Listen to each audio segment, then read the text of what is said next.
So today we're going to be talking about impact. And the reason why we're going to be talking about impact is recently on the channel we've talked a lot about the start of the downswing. And the channel is basically orchestrated in such a way where with people that I meet face to face or online, is that these are the common misconceptions and faults that I see. And by helping these golfers understanding better, I'm hoping helps you guys out as well. Now, what I'm always looking for with a student would be the same as what I'll be looking for with you guys is, first of all, an element of conscious competence. And this just in essence means that you're doing the correct move, okay? So if I was working with, hypothetically, John, and he was somebody who was getting a little bit sort of too much trail hip forward and getting a bit too spinny, then what we would do is we'd get to the stage where at home he can demonstrate the correct sort of pivoting action to get that level of conscious competence first, like so. Now, with a little bit of back and forth, because sometimes what you'll see with, well, not sometimes, all the times what you'll see with students is they still do a bit of the old habit and then they do it a bit too much the other way, and eventually by navigating them through it, you can sort of help educate an individual what the correct sort of motion is. And what generally happens is probably the same as for you guys, is because you put so much conscious into this type of motion, and that's very different. Well, if you used to hit the ball like this, then all of a sudden you're going to have to try and educate yourself how to hit the ball from this sort of position. And what generally happens is most golfers tend to do something like this, which is where the right shoulder sort of moves over, club shaft would potentially start to swing too much out to in, and then your sort of brain will be going, well, hang on a second, what am I supposed to be doing in this sort of position? And if it doesn't feel very comfortable, then it will massively question it. And the likelihood is that you won't see the swing change come to fruition. So we're starting to talk about the impact area. Now, I think you've got options when it comes to hitting a golf ball. You've got tremendous options, but I think it depends a lot on whether you're going to focus on your lead side or your trail side. And this is my point. So really what is effectively happening is if I took hold of the golf club lead hand only, is that as we come in towards the start of the downswing, if you sort of watch my lead shoulder sort of moves back and behind my head, okay, and my pelvis sort of moves, my left side of my pelvis moves back and behind my head as I rotate my chest. And what this does is this allows the hands to move forward. And theoretically, my hands are now starting to work more upward as they're coming towards the hit, which enables the club to work more downward. So it's kind of like a natural uncocking motion because this starts to go more up and behind my head.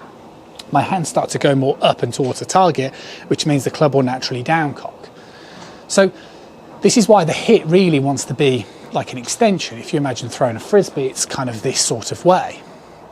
However, for most golfers, they don't like that because it sort of offers this freedom to stand up. So if I sort of said extension, a lot of golfers then just start to stand up, and that doesn't necessarily work either in the context of a golf swing. So I always feel the best drill for this, to ensure that you're doing it correctly, is to place the club across your shoulders and to try, swing back, start your downswing, and then to try and get your trail shoulder pointing somewhere down towards the golf ball. Now, some golfers will be able to get it well down there. Other golfers will be somewhere within the vicinity. But if you sort of do this drill, and as I'm demonstrating it, you can still see, as my earlier point, my lead side is moving back up and out the way. But because my body is going to mirror image itself, you can see the way that my trail side is therefore dropping down. So my right hip and right shoulder drop down towards the ball. So if I was concentrating on my right side, it doesn't feel like such an extensional movement. It feels more like a dropping down type motion.